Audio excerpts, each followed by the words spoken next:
Condition for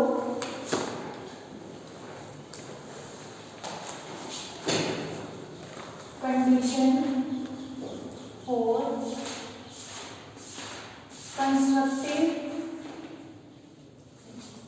and destructive interference.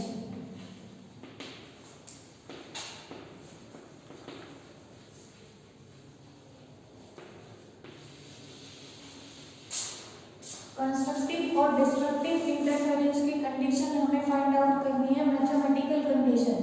परसों जो lecture बताया था उसके अंदर क्या था हमारे पास, सबसे पहला तो था इंटरफेरेंस क्या होता है। इंटरफेरेंस हमने किसको बोला था, जब दो लाइट वेव्स एक दूसरे के साथ सुपर इम्पोज कर रही थी, उस फिनोमिना को हमने क्या बोला था, इंटरफेरेंस। इंटरफेरेंस पढ़ी थी दो टाइप की, पहली थी कंस्ट्रक्टिव इंटरफेरेंस, दूसरी थी डिस्ट्रक्टिव इंटरफेरेंस।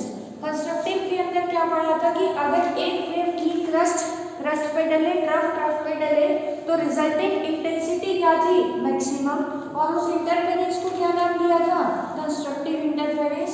अगर एक वेव की क्रस्ट दूसरे के ट्रफ पे पड़ रही थी तो इंटेंसिटी क्या थी, मिनिमम, और उसको हमने क्या नाम दिया था, डिस्ट्रक्टिव इंटरफेरेंस। अब क्योंकि इंटरफेरेंस का मतलब क्या है, दो लाइट वेव्स हम लेंगे जो एक दूसरे के ऊपर सुपर इम्पोज करेंगे, तो इसके अंदर लिखो let us consider light waves from two coherent sources given by पहली तो हमने वेव ले ली y1 is equal to a sine of omega t। इसको मान लिया इक्वेशन नंबर 1 कि हमारे पास पहली जो लाइट वेव है वो क्या है, y1 is equal to a sine omega t। y1 यहाँ पे है उसकी डिस्प्लेसमेंट, एक है एम्पलीट्यूड, ओमेगा क्या है, एंगुलर फ्रीक्वेंसी।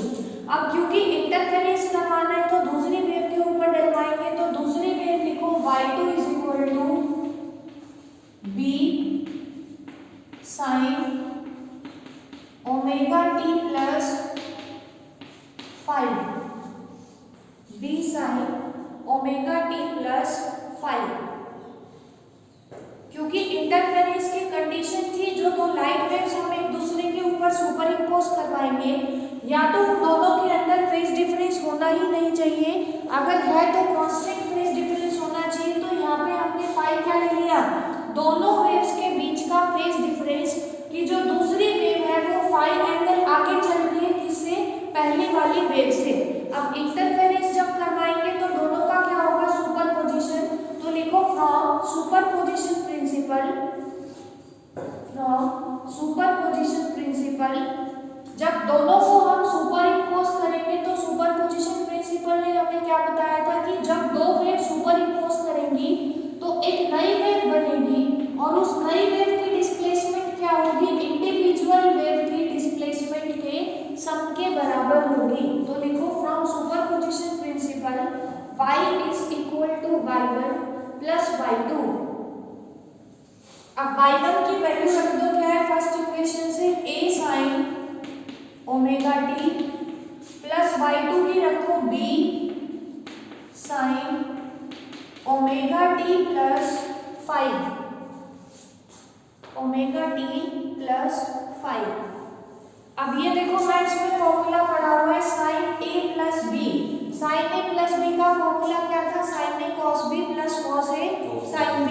तो यहाँ पर अप्लाई कर दो फॉर्मूला, y किसके बराबर आएगा, first term as it is a sine omega t plus b sine a cos b। तो a क्या है, omega t, sine omega t cos b plus cos a कौन है, ओमेगा t, साइन b कौन है, साइन 5।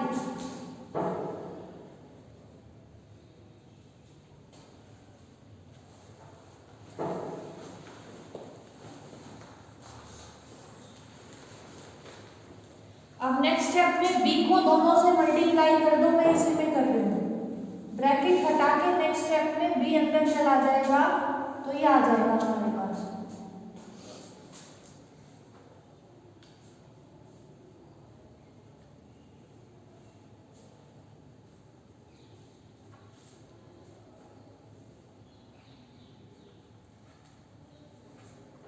उसके बाद देखो फर्स्ट टर्म और सेकंड टर्म के अंदर साइन ओमेगा टी दोनों में से कॉमन आएगा तो बाई क्या बचेगा, साइन ओमेगा टी कॉमन निकालिए, अंदर बचेगा a प्लस सेकंड टर्म में बचेगा b cos phi plus third term में देखो cos ओमेगा टी को एक साथ लिख लो और b sin फाई को अलग से लिख लो, b sin फाई।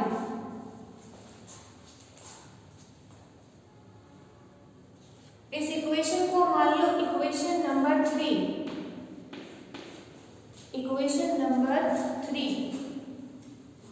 अब नेक्स्ट स्टेप में लिखो put a plus b cos phi is equal to r cos theta. इसको मान लो अंदर इक्वेशन नंबर 4। ये जो टर्म थी इस पूरे को हमने पुट कर दिया r cos theta and b sin phi is equal to r sin theta. इसको मान लो equation number 5।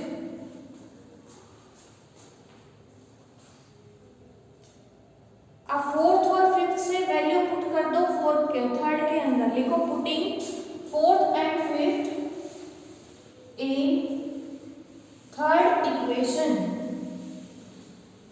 in third equation, तो देखो y किसके बराबर मिलेगा, y is equal to sine omega t. इसको हमने पुट किया है r cos theta plus cos omega t r sine, यहाँ पे थीटा करो, r sin थीटा।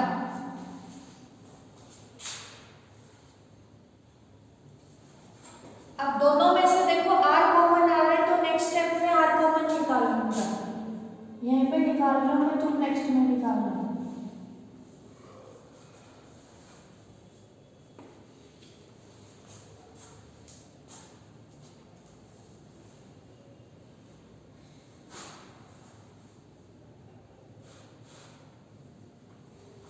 अब ये देखो क्या बन गया, sine a cos b plus cos a sin b। किसका formula, sine a plus b का।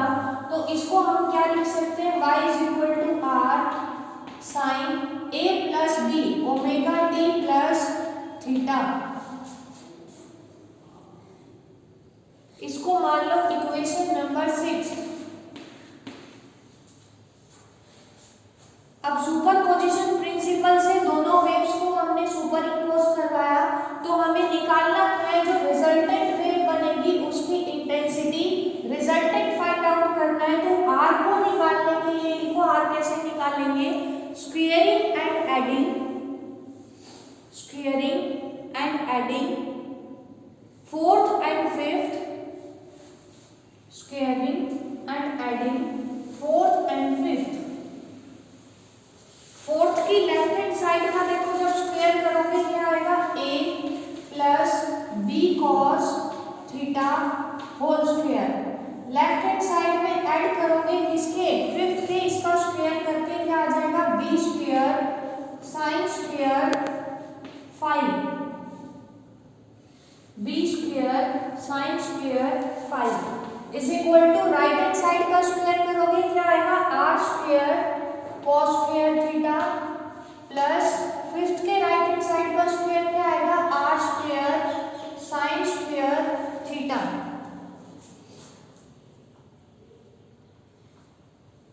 अब इसका फॉर्मूला खोल दो, क्या आ जाएगा, a प्लस b का whole square, a square plus b square plus 2ab plus ये वाली term as it is b square sin square phi is equal to, इनमें देखो दोनों में से r स्क्वायर कॉमन आएगा, अंदर क्या आएगा, cos square theta plus sin square theta, identity is equal to 1। तो इज इक्वल टू किसके बराबर बचेगा, r स्क्वायर के बराबर। अब यहाँ सेकंड टर्म और फोर्थ टर्म में से देखो क्या कॉमन आ रहा है, b स्क्वायर जब कॉमन निकालोगे अंदर बचेगा cos square phi plus sin square phi, ये भी आइडेंटिटी बनेगी,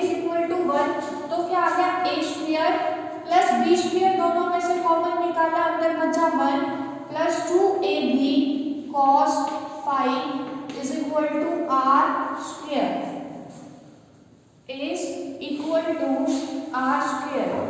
हमें आर स्क्वायर नहीं निकालना, रिजल्टेंट निकालना है आर। तो यहाँ से आर की वैल्यू कितनी आएगी, under root a square plus b square plus 2ab cos of 5, 2ab cos of 5। अब स्पेशल केस पढ़ेंगे, जैसे 11th में ट्रायंगल और पैरेललोग्राम लॉ में पढ़े थे। रिजल्टेंट की वैल्यू, अब ए और बी तो क्या है, यहाँ पे एम्पलीट्यूड है दोनों वेव्स का। आर की वैल्यू किसके ऊपर डिपेंड कर रही है, फाई की वैल्यू के ऊपर। अगर फाई मैक्सिमम होगा तो आर भी क्या होगा, मैक्सिमम। ये मिनिमम होगा तो ये भी क्या होगा, मिनिमम। अब cos फाई की वैल्यू मैक्सिमम कब होती है, 0 डिग्री पे। तो लिखो when phi is equal to 0 degree, when phi is equal to 0 degree, then r is equal to maximum, r is equal to maximum because cos 0 is equal to 1, क्योंकि cos की value 0 पे क्या हो जाएगी, maximum. तो r भी क्या हो जाएगा, मैक्सिमम। उसको हमने बोल दिया r max, r max is equal to under root a square plus b square plus 2ab cos 0 हो गया is equal to 1 के बराबर। अभी किसका फॉर्मूला बन गया, a प्लस b का होल स्क्वायर से अंडर रूट कैंसिल आउट हो जाएगा। तो r max की वैल्यू किसके बराबर आ गई, a प्लस b के बराबर। तो मैक्सिमम रिजल्टेंट याद रखोगे is equal to a plus b। Similarly, R minimum is equal to R minimum, cos की वैल्यू मिनिमम कितनी होती है, रेंज होती है -1 से 1। तो मिनिमम वैल्यू cos की होती है -1, और वो कब होती है, जब इसकी थीटा की वैल्यू कितनी हो, पाई। तो यहाँ पे R मिनिमम जब करोगे cos पाई -1, यहाँ भी क्या आ जाएगा, -1। अब किसका होल स्क्वायर बन जाएगा, a माइनस b का। तो r मिनिमम का फॉर्मूला याद रखोगे is equal to a minus b।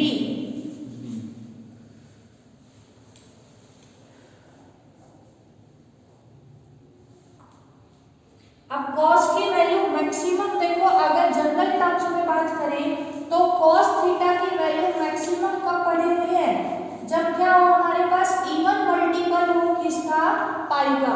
तो लिख लो यहाँ पे when theta is equal to, phi is equal to, यहाँ पे cos फाई है, when phi is equal to 2n pi, when phi is equal to 2n pi, then resultant is maximum,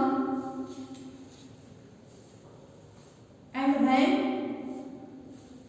when phi is equal to odd multiple जब पाई का लेंगे तो value कैसे आएगी, minimum. when phi is equal to 2n minus 1 into pi, then r is minimum।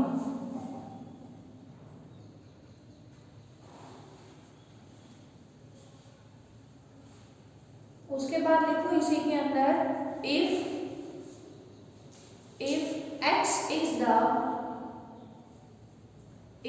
x is the path difference between the two waves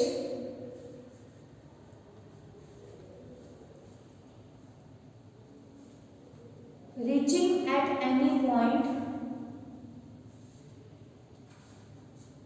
then for constructive interference x is equal to n lambda। ये condition भी याद रखोगे। अगर path difference तुमसे पूछे तो x क्या होगा, इंटीजर मल्टीपल होगा वेवलेंथ का।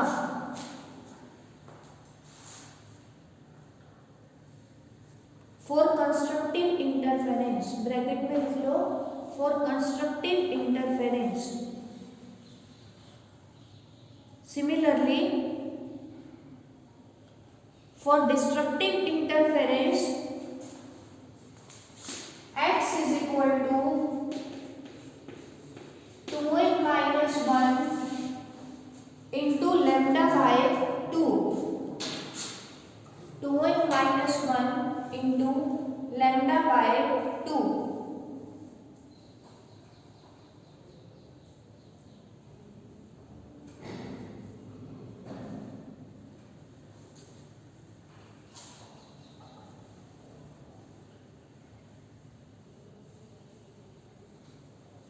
अब नेक्स्ट टॉपिक लिखो, एक्सप्रेशन फॉर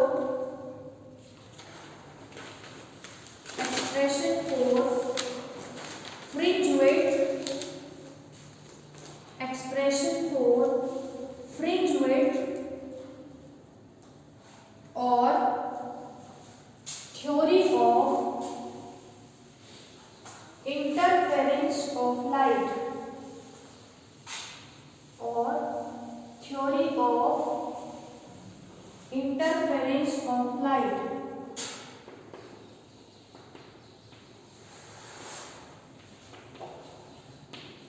फ्रिंज विड्थ का सिंबल लिखो बेटा ब्रैकेट में बीटा।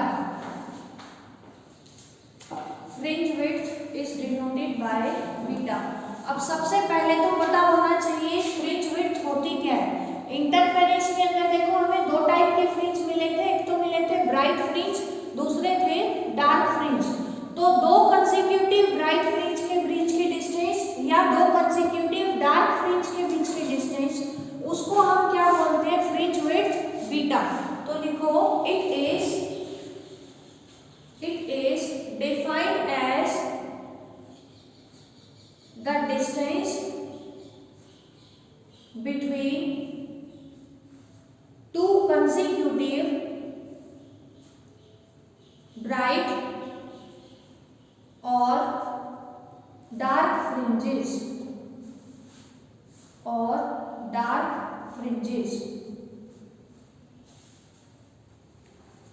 अब उसके बाद देखो एक्सप्रेशन निकालने तो सबसे पहले लेंगे दो स्लिट्स, बना लो सब।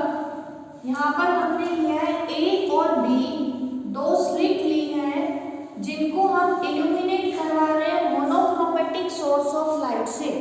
मोनोक्रोमेटिक सोर्स हमने बताया था लाइट का ऐसा सोर्स जिसकी वेवलेंथ क्या हो, सिंगल। तो ये हमने ले ली दो स्लिट्स ए और बी। दोनों स्लिट्स के बीच की डिस्टेंस बना लो बेटा स्मॉल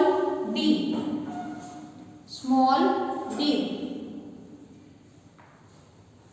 उसके बाद लिखो यहाँ पर हमने एक स्क्रीन ऑब्जर्व लिया है जिसके ऊपर हम ये ऑब्जर्व करेंगे कि इंटरफेरेंस कंस्ट्रक्टिव हो रहा है कि डिस्ट्रक्टिव। तो एमएच रिप्रेजेंट कर रहा है किसी स्क्रीन को जिसकी डिस्टेंस इन स्लिट से दे रखी है हमें कैपिटल डी।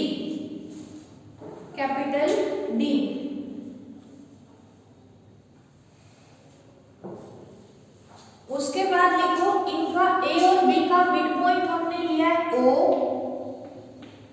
यहां से एक लाइन ड्रॉ कर दो। सिमिलरली ए से हॉरिजॉन्टल लाइन हमने ड्रॉ किया और बी से भी।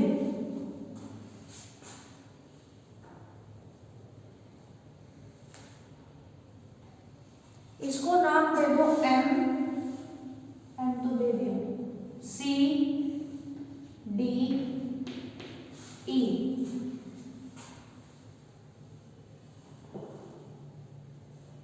C D E. अब ये देखो क्या है, स्मॉल डी, ये इसके पैरेलल है तो ये भी किसके बराबर होगा, स्मॉल डी के। अब ए से भी लाइट वेव चलेगी और बी से भी लाइट वेव चलेगी। अब ये देखो क्या है, सी, दोनों का क्या है, सेंटर। तो यहाँ से लाइट वेव सपोज करो बनाना नोट चली सी पे पहुंची, यहाँ से भी लाइट वेव पहुंची सी पे, क्योंकि दोनों ने इक्वल पाथ ट्रेवल किया है सी पे पहुंचने के लिए। इसका मतलब पाथ डिफरेंस क्या है दोनों के बीच में, 0। अगर दोनों वेव्स के बीच में पाथ डिफरेंस 0 है, अगर वो सी पॉइंट पर मिलती हैं, तो इसका मतलब सी पॉइंट पे जो फ्रिंज मिलेगा उसकी रिजल्टिंग इंटेंसिटी कैसी होगी, मैक्सिमम। फ्रिंज हमें कैसा मिलेगा, ब्राइट फ्रिंज मिलेगा। लेकिन अगर हम सी पॉइंट पर मिलवाने की बजाय सपोज कर रहे हैं कि दोनों से जो लाइट वेव किसी पी पॉइंट पर मिल रही है, तो ए से लाइट वेव कितना डिस्टेंस ट्रेवल करेगी, ए टू पी, और बी से पी वाली कितना करेगी, बी पी। बना लो।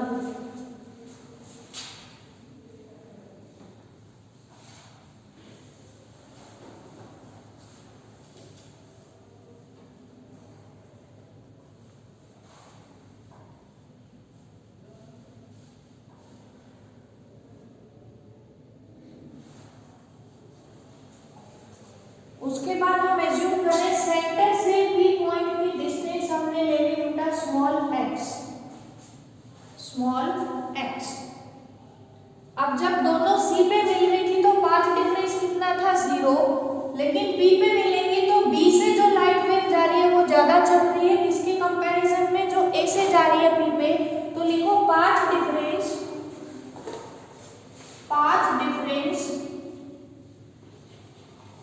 between the two waves reaching at point P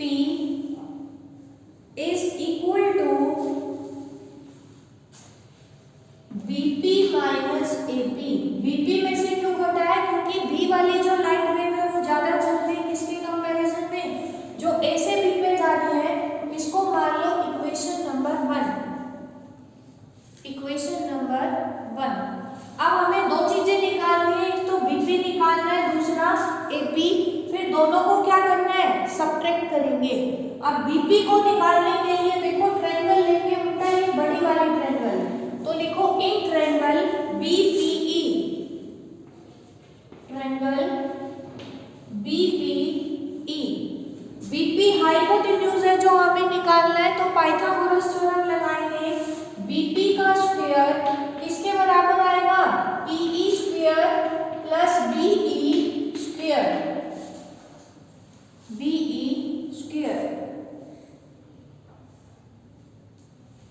और BP square is equal to PE। P से E की डिस्टेंस देखो, P से C की डिस्टेंस क्या है x, ये पूरा क्या था d, C मिड पॉइंट है तो ये आधा कितना हो गया d/2, ये भी कितना बच गया d/2। हमें निकालना है PE।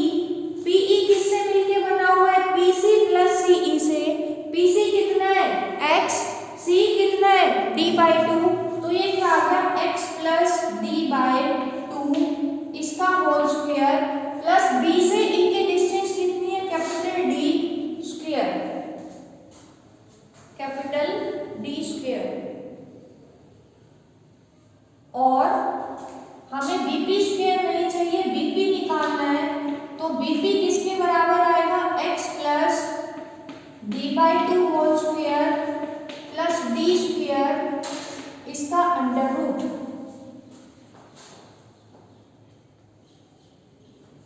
अब यहाँ से D स्क्वायर कॉमन निकाल लो, capital D square, under root से बाहर आएगा क्या बचेगा D, तो ये आ जाएगा अपना D into x plus d/2 का whole square divided by D square यहाँ से कॉमन निकालोगे बचेगा 1 की power 1/2।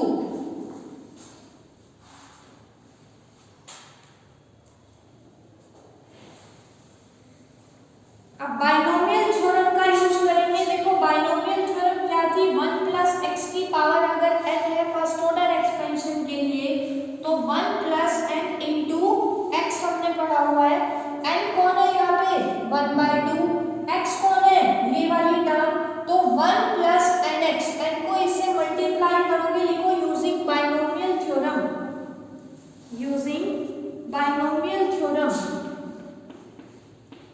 d into 1 plus n को आगे ले आए into x plus d/2 square divided by D square. इसको मान लो इक्वेशन नंबर 2।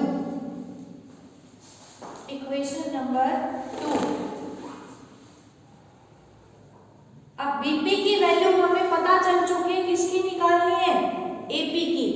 तो AP निकालने के लिए लिखो in triangle APD।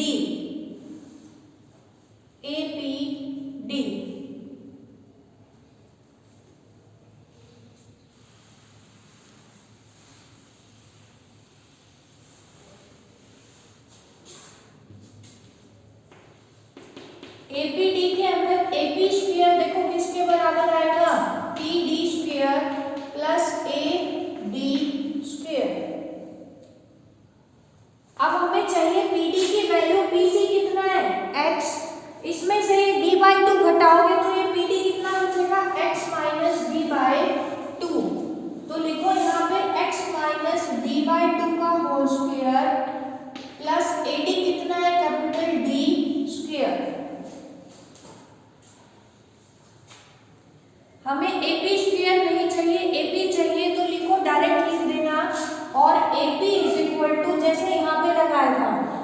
Binomial theorem. D square common लेंगे बेटा, बाहर आ जाएगा डी, अंदर क्या बचेगा 1 प्लस, बस ये प्लस की जगह क्या आ जाएगा यहाँ पे minus x minus D by 2 का square divided by D square, आगे क्या आ जाएगा इनटू में 1 बाय 2, 1 बाय 2 डायरेक्ट कर लो, और सॉल्व करने का टाइम हो तो सॉल्व कर लेना है इसमें।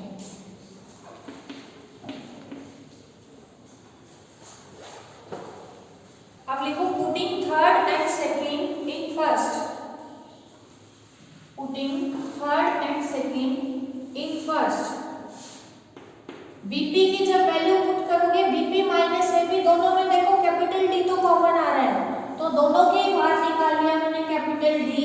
ये क्या बचेगा, बीपी पहले लिखो 1 plus 1 by 2 x plus D by 2 का square divided bye D square minus AP, AP की वैल्यू क्या है, डी तो कॉमन निकाल लिया 1, बाहर माइनस है तो ये भी क्या हो जाएगा minus x minus D by 2 का square divided bye D square.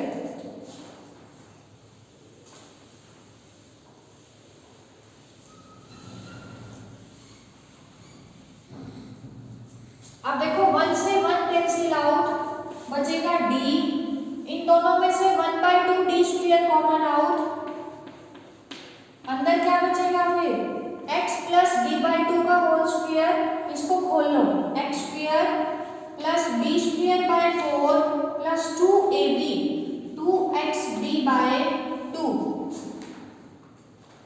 Minus इसका भी होल स्क्वायर खोल दो a square plus b square minus 2ab, बाहर माइनस है तो क्या आ जाएगा minus b square by 4 plus 2x d by 2। ये दोनों टर्म कैंसिल आउट हो जाएंगी, d से d कैंसिल आउट 1/2d, अंदर बचेगा बेटा 2 से 2 cancel out, xd plus xd क्या बचेगा 2xd, 2 से 2 फिर से कैंसिल आउट, क्या आ गया xd by d, xd by d। उसके बाद लिखो if x is the path difference then for constructive interference, constructive के लिए हमने पढ़ा था x किसके बराबर था n लैम्डा के बराबर, तो इसको पुट करवा दो xd by d is equal to n lambda. हमें निकालना है पाथ डिफरेंस x, क्या आ जाएगा n lambda d by d, n lambda d by d। Similarly, for destructive interference, xd by d is equal to, यहाँ पे क्या था 2n minus 1 into lambda by 2, तो x की वैल्यू कितनी आएगी 2n minus 1 lambda d by 2x, 2 small d। अब fringe width हमने किसको बोला था, दो कंसेक्यूटिव फ्रिंज के बीच की डिस्टेंस, तो लिखो for calculating fringe width, for calculating fringe width beta is equal to, beta को देखो हमने बोला था या तो दो ब्राइट फ्रिंज के बीच की डिस्टेंस या दो डार्क फ्रिंज के बीच की डिस्टेंस, तो लिखो अगर पहला ब्राइट फ्रिंज हमारा क्या है xn, तो अगला क्या होगा, इससे पीछे वाला क्या होगा, लास्ट है nth फ्रिंज, इससे पिछला कौन होगा n-1, तो बीटा निकालने के लिए क्या करेंगे xn में से xn-1 घटाना होता है is equal to xn minus xn-1। अब देखो x में n रखोगे तो n ही है, ये तो आ गया n lambda d by d, minus n की जगह रखेंगे n-1, क्या आ जाएगा n-1 lambda d by d।